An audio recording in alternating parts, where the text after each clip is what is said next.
Hi friends, welcome back to my channel Shravani fan of Prabhas. ఈరోజు నేను normal రైస్తో egg dum biryani చేసిన. అది ఎట్లా ఉంటుందో మొత్తం ఫుల్ వీడియో చూసేయండి. స్కిప్ చేయకుండా చూస్తే కొన్ని టిప్స్ ఉంటాయి. ఆ టిప్స్ ఫాలో అయితే పర్ఫెక్ట్గా నార్మల్ రైస్తో ఎగ్ దమ్ బిర్యానీ చేసుకోవచ్చు. చాలా సింపుల్గా చేసుకోవచ్చు. ఇంకా వీడియోలోకి వెళ్దాం. నేను ఇంట్లో ఉన్న సోనా మసూరి బియ్యం ఒక 1/2 kg తీసుకున్నా. ఇంతే, ఇది అద్దెషేర్ అంటారు మా సైడ్, ఇది ఇంకా మీ సైడ్ ఏమంటారో. దాన్ని అయితే ఈ అద్దెషేర్ బియ్యాన్ని తీసుకొని ఒక గిన్నెలో వేసుకొని 2 సార్లు బాగా వాష్ చేసుకొని కొన్ని నీళ్ళు పెట్టి నానబెట్టుకోవాలి. ఇంకా అవి ఎంత నానితే అంత మంచిగా అవుతుంది పర్ఫెక్ట్గా. ఇంకా నేను ఇక్కడ 6 eggs తీసుకున్నా. అంటే మీకు ఇంట్లో ఎంతమంది ఉంటే ఎన్ని తింటారో అన్ని ఎగ్స్. ఇంకా నేను ఒక పెద్ద ఉల్లిపాయ, ఇంకొక నార్మల్ సైజ్ టమాటో, ఒక పచ్చిమిర్చి కట్ చేసి, ఇంకా కొత్తిమీర పుదీనా అయితే ఇక్కడ చిన్నగా కట్ చేసి పెట్టుకున్నా. ఇంకా అన్నీ రెడీగా పెట్టుకున్నా. ఇక్కడ స్టవ్ ఆన్ చేసి ఒక గిన్నె పెట్టుకోవాలి. మందపాటి గిన్నె తీసుకోవాలి. ఫస్ట్ అడుగు మందంగా ఉండేది తీసుకొని అందులో ఆయిల్ వేసుకోవాలి. నెయ్యి ఉంటే నెయ్యి కొంచెం, ఆయిల్ కొంచెం వేసుకోవచ్చు. ఇక్కడ నాకు నెయ్యి ఇంకా ప్రజెంట్ అందుబాటులో లేదు కాబట్టి నేను ఇక్కడ ఆలివ్ ఆయిల్ వేసుకుంటున్నా. ఆలివ్ ఆయిల్ హెల్త్కి చాలా మంచిది, ఇంకా స్కిన్కి కానీ జుట్టుకి కానీ చాలా మంచిది. మేము కొద్ది రోజులుగా ఆలివ్ ఆయిలే వాడుతున్నాము.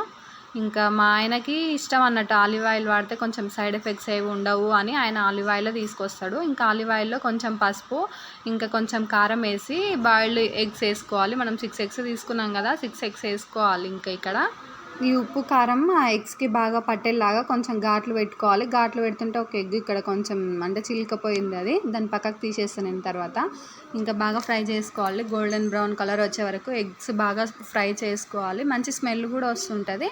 ఇంకా అప్పుడు స్మెల్ వచ్చినప్పుడు ఎగ్స్ తీసి పక్కకు పెట్టాలి. ఇంకా ఈలోపు వేరే గిన్నె తీసుకొని, అది కూడా మందపాటి గిన్నె తీసుకొని అందులో 2 లీటర్ల నీళ్ళు అయితే పోసుకోవాలి. పోసుకున్న తర్వాత అందులో ఒక దాల్చిన చెక్క, ఇంకా 5-6 లవంగాలు వేసుకోవాలి. 2-3 ఇలాచీలు వేసుకోవాలి. అంటే హోల్ గరం మసాలా ఉంటుంది కదా, ఆ గరం మసాలా మొత్తం వేసుకోవాలి. కొంచెం సాజీరా, ఇంకా ఆకు, స్టార్ ఫ్లవర్ అవన్నీ ఉంటే వేసుకోండి. నా దగ్గర ఓన్లీ ఇవి మాత్రమే ఉన్నాయి. అంటే లవంగా, సాజీరా, ఇలాచీ, దాల్చిన చెక్క మాత్రమే ఉంది. ఒక చిన్న ఆకు ఉంది, ఇది ఒక్కటి మిస్ అయింది. అంటే చిన్న ఉంది కాబట్టి దీన్ని వేసేసిన. ఇంకా దాన్ని కూడా వేసి కొంచెం ఆయిల్ వేసుకోవాలి. ఆయిల్ వేసుకుంటే ఏంటంటే అన్నం పొడి పొడిగా వస్తుంది కదా, అట్లా మనం ముందే నార్మల్ రైస్తో చేస్తున్నాం కాబట్టి అందుకే ఆయిల్ వేసుకోవాలి. కొంచెం సాల్ట్ కూడా వేసుకొని దీనికి మూత పెట్టి మరిగించుకోవాలి బాగా. ఇక్కడ మనం ఫ్రైడ్ ఆనియన్స్ వేసుకోవాలి. ఇంకా మనం ఇంతకుముందు ఎగ్స్ ఫ్రై చేసి పెట్టుకున్నాం కదా, అదే ప్యాన్లో కొంచెం ఆయిల్ వేసి కొంచెం ఉల్లిపాయలు వేయాలి. మనం కట్ చేసి పెట్టుకున్నాం కదా ఉల్లిపాయలు, వాటిని కొంచెం వేసి ఇట్లా గోల్డెన్ బ్రౌన్ కలర్ వచ్చే వరకు ఫ్రై చేసి ఒక పక్కకు తీసి పెట్టుకోవాలి.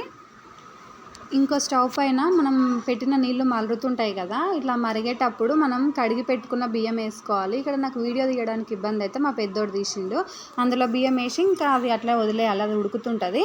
మనం ఆనియన్స్ ఫ్రై చేసుకున్న తర్వాత మళ్ళీ కొంచెం ఆయిల్ వేసుకోవాలి. అదే ప్యాన్లో ఆయిల్ వేసుకొని మళ్ళీ మనం మిగిలిపోయిన ఉల్లిపాయలు ఉంటాయి కదా, అవన్నీ వేసి ఫ్రై చేసుకోవాలి. ఇప్పుడు మనం గ్రేవీ కోసం అన్నట్టు ఇదంతా ఇంకా ఫ్రై చేసుకోవాలి బాగా. ఇందులో కొంచెం ఆయిల్ వేసి సరిపోతుంది, మనకు కొంచెం ఆయిల్ ఎక్కువనే పడుతుంది కదా, అందుకని కొంచెం ఆయిల్ వేసి ఉల్లిపాయలు వేసి ఫ్రై చేసుకోవాలి. అలాగే మనం కట్ చేసి పెట్టుకున్నాం కదా పచ్చిమిర్చి, అది కూడా వేసి బాగా కలుపుకోవాలి. దీన్ని బాగా ఫ్రై చేసుకోవాలి. గోల్డెన్ బ్రౌన్ కలర్ వచ్చే వరకు ఫ్రై చేసుకుంటే కొంచెం టేస్ట్ బాగుంటుంది. ఇంకా మంచి గ్రేవీ కూడా ఎక్కువ ఉంటుంది అన్నట్టు, అంటే గ్రేవీ బాగా వస్తుంది ఇట్లా బాగా ఫ్రై చేసుకుంటే. తర్వాత ఇందులోకి ఒక 1 టేబుల్ స్పూన్ అల్లం వెల్లుల్లి పేస్ట్ వేసుకొని ఇది కూడా పచ్చివాసన పోయే వరకు బాగా కలుపుకోవాలి. ఈ అల్లం వెల్లుల్లి పేస్ట్ కూడా పచ్చివాసన పోయే వరకు బాగా కలుపుకోవాలి. దీన్ని బాగా ఫ్రై చేసుకోవాలి గోల్డెన్ బ్రౌన్ కలర్ వచ్చే వరకు. ఇలా ఫ్రై చేసుకున్న తర్వాత ఒక మీడియం సైజ్ టమాటా ఉంటుంది కదా, దాన్ని చిన్న ముక్కలుగా కట్ చేసి వేసుకోవాలి. మీకు ఎంత వీలైతే అంత చిన్న ముక్కలుగా కట్ చేసి వేసుకోండి, బాగుంటుంది. నాకు వీలైనంత వరకు నేను కట్ చేసి వేసుకున్నా. ఇది కొంచెం మెత్తబడుతుంటే ఇందులోకి కొంచెం పసుపు వేసుకోవాలి. మనం ఆల్రెడీ గుడ్లల్లో వేసుకున్నాం కాబట్టి కొంచెం చూసి వేసుకోండి. తర్వాత కారం వేసుకోవాలి. తర్వాత మనకంటే ఇది మాది ఇంట్లో కొట్టిన కారం అనుకోండి, కొంచెం ఎక్కువనే పడుతుంది కాబట్టి నేను వేసుకుంటున్నా. ఇదేమో హోల్ గరం మసాలా, ధనియాలు, జీలకర్ర, మెంతులు అన్ని పౌడర్ ఉంటుంది కదా, ఆ పౌడర్ అది. ఇంకా మళ్ళీ అన్నీ సపరేట్ వేసుకోవాల్సిన అవసరం లేదు, అది ఒక్క పౌడర్ వేసుకుంటే చాలు, 1.5 టేబుల్ స్పూన్. ఇంకా తర్వాత ఉప్పు వేసుకోవాలి. ఉప్పు వేసి బాగా కలుపుకోవాలి. మనం ఆల్రెడీ బియ్యంలో వేసుకున్నాం కదా, అంటే బియ్యం ఉడికేటప్పుడు వేసుకున్నాం కదా, అందుకే కొంచెం చూసి వేసుకోండి. మన రుచికి సరిపడినంత వేసుకుంటే సరిపోతుంది. వేసి బాగా కలుపుకోవాలి. ఇది ఎంత మంచిగా మెత్తగా ఉడికితే అంత టేస్ట్ బాగుంటుంది. టమాటా మాత్రం మెత్తగా ఉడికిపోవాలి బాగా. ఇప్పుడు దీంట్లోకి కొంచెం పెరుగు వేసుకోవాలి. పెరుగుని బాగా బీట్ చేసుకొని 2 లేదా 3 టేబుల్ స్పూన్లు వేసుకోవాలి. అంటే మీరు చేసే క్వాంటిటీని బట్టి పెరుగు వేసుకోండి. పెరుగు బాగా కలిసేటట్టు కలుపుకోవాలి. అంటే ఈ గ్రేవీలోకి పెరుగు బాగా కలిసిపోవాలి. ఇట్లా ముద్దలు ముద్దలు అనేది కాకుండా మొత్తం మెత్తగా కలిసిపోయి బాగా ఉడకాలి. బాగా కలుపుకుంటే ఎంత మంచిగా కలుపుకుంటే అంత మంచి గ్రేవీ వస్తుంది. ఇప్పుడైతే మీకు కొద్దిసేపు మూత పెట్టి ఉడికించుకోవాలి దీన్ని మాత్రము. ఇంకో సైడ్కి మనం బియ్యం పెట్టినాం కదా, దాన్ని చూసుకోవాలి. అది మెత్తగా కాకుండా మనం పలుకు మీదనే ఉంచుకోవాలి. చూడండి ఒకసారి, బియ్యం కొంచెం పలుకు మీద ఇట్లా పలుకు ఉండాలి. మరి మెత్తగా ఉడికిపోవద్దు. ఇట్లా పలుకు మీద ఉంటే దీన్ని మొత్తం వాటర్ ఉంపేసి పక్కకైతే పెట్టుకోవాలి. ఇప్పుడు ఆ వాటర్ మనం ఏమంటారు రైస్ సూప్ లాగా కూడా తాగేయచ్చు. ఉప్పు నోటి నిండా ఉంటే తాగేస్తారు కూడా అట్లా. ఇంకా మళ్ళీ ఇక్కడ సైడ్ ఇది చూడండి, మాడిపోకుండా మళ్ళీ ఒకసారి బాగా కలుపుకొని దీంట్లోకి అయితే ఇప్పుడు ఎగ్స్ వేసుకోవాలి. మనం ఉడకబెట్టి ఫ్రై చేసి పక్కన పెట్టుకున్నాం కదా ఎగ్స్, ఆ ఎగ్స్ తీసి ఇప్పుడు దీంట్లో ఒక్కొక్కటిగా నిదానంగా వేసుకోవాలి. అవి బాగా ఫ్రై అయినాయి కాబట్టి కొంచెం తొందరగా చినిగిపోయే ఛాన్స్ ఉంటుంది కాబట్టి నిదానంగా చూసి వేసుకోండి. ఈ ఎగ్స్కి కూడా ఆ మసాలా అంతా బాగా పట్టేటట్టు కలుపుకోవాలి. మంచిగా కొంచెం అంటే ఒక 2 నిమిషాలు అట్లా దాంట్లో ఉడకాలన్నట్టు. ఆ ఎగ్స్ కూడా ఆ మసాలాకి బాగా పట్టాలంటే మనం ఘాట్లు పెట్టి ఎగ్స్ వేసుకున్నాం కాబట్టి ఆ ఎగ్స్ ఆ ఘాట్లోకి ఆ మసాలా అంతా పోవాలి. తర్వాత ఎగ్స్ తీసి పక్కన పెట్టుకోవాలి. అలాగే కొంచెం గ్రేవీ కూడా తీసి పక్కన పెట్టుకోవాలి.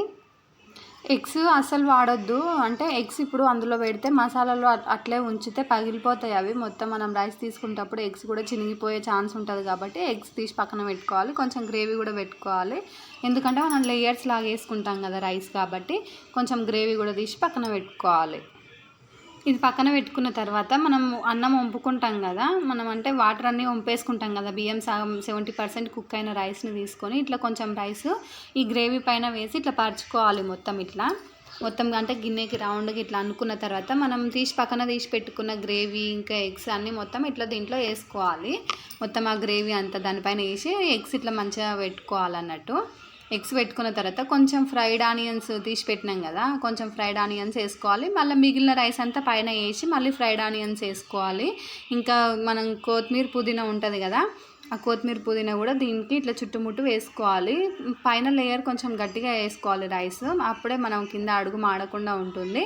ఇంకా మనం ఇప్పుడు కొత్తిమీర పుదీనా ఇంకా ఫ్రైడ్ ఆనియన్స్ ఇంకా మనం పాలల్లో కొంచెం పసుపు అన్న వేసుకోవాలి, లేకపోతే ఫుడ్ కలర్ అంటే ఫుడ్ కలర్ కూడా వేసుకోవచ్చు. ఏదైనా సరే వేసి కొంచెం కలిపి ఇట్లా వేసుకోవాలి. ఇంకా నెయ్యి ఉంటే నెయ్యి కూడా వేసుకోవచ్చు, బాగుంటుంది. ఇంకా మంట స్లిమ్లో పెట్టి మూత మూసి దీనిపైన ఏదైనా కొంచెం బరువు పెడితే ఇంకా 5 మినిట్స్లో బిర్యానీ అయితే రెడీ అయిపోతుంది. ఈలోపు రౌండ్గా ఉల్లిపాయలు కట్ చేసి నిమ్మకాయలు కట్ చేసి పెట్టుకున్నా. చూడండి బిర్యానీ ఎంత పర్ఫెక్ట్గా ఎంత బాగా వచ్చిందో చూసారా. స్మెల్ మాత్రం చాలా బాగా వస్తుంది. యాజ్ ఈజ్ మనం రెస్టారెంట్ స్టైల్లో బిర్యానీ ఎట్లా ఉంటుందో అట్లనే స్మెల్ వస్తుంది. టేస్ట్ కూడా అదే విధంగా ఉంది. చూడండి ఎంత పర్ఫెక్ట్గా ఉందో. మనం తీసి చూస్తే కూడా ప్లేట్లోకి వేసుకుంటే కూడా ఎంత బాగుందో చూడండి ఒకసారి. పర్ఫెక్ట్గా వచ్చింది. అసలు మనం చాలా సింపుల్గా వేసుకోవచ్చు. 10 నిమిషాలు మన టైం కాదు అనుకొని ఓపిక పెట్టి చేసుకుంటే చాలా బాగా వస్తుంది. టేస్ట్ మాత్రం సూపర్గా వచ్చింది. మనం రెస్టారెంట్లో తిన్న స్టైల్ లాగానే అసలు మస్తు నచ్చింది నాకైతే. మా పిల్లలకి ఇంకా బాగా నచ్చింది. ఇంకా సైడ్కి ఉల్లిపాయలు కట్ చేసుకొని ఒక నిమ్మకాయ పిండుకొని ఆ ఉల్లిపాయలు తినుకుంటూ ఈ బిర్యానీ తింటుంటే బయట చల్లటి వాతావరణం, ఇంట్లో వేడివేడి ఎగ్ బిర్యానీ సూపర్ టేస్ట్. అసలు సూపర్ కాంబినేషన్ కూడా చాలా బాగా నచ్చింది నాకైతే.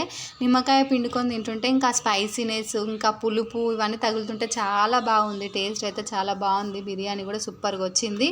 నార్మల్ రైస్తో కూడా మనం చాలా సింపుల్గా చాలా ఈజీగా చేసుకోవచ్చు మనం బిర్యానీ కూడా. ఇంకా ఈ వీడియో మీకు నచ్చితే లైక్ చేసి షేర్ చేసి సబ్స్క్రైబ్ చేసుకోండి ప్లీజ్.